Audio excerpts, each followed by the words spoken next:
जायकवाडी धरणात वरच्या धरणांमधून पाण्याची आवक कायम आहे। सोमवारी धरणात 22,390 क्युसेक वेगाने पाण्याची आवक होत असून धरणाचा उपयुक्त पाणीसाठा 88% पोहोचला आहे।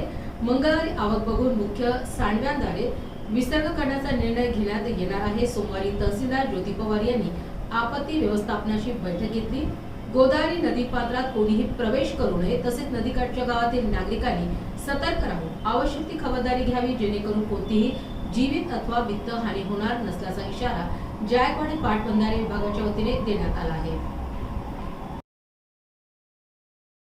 जायकवाडी धरणात वरच्या धरणांमधून पाण्याची आवक कायम आहे। सोमवारी धरणात 22,390 क्युसेक वेगाने पाण्याची आवक होत असून धरणाचा उपयुक्त पाणीसाठा 88% पोहोचला आहे।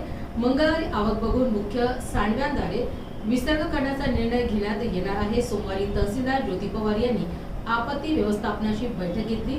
गोदावरी नदीपात्रात कोणीही प्रवेश करू नये, तसेच नदीकाठच्या गावातील नागरिकांनी सतर्क राहून आवश्यक ती खबरदारी घ्यावी, जेणेकरून कोणतीही जीवित अथवा वित्त हानी होणार नसल्याचा इशारा जायकवाडी पाटबंधारे विभागाच्या वतीने देण्यात आला आहे।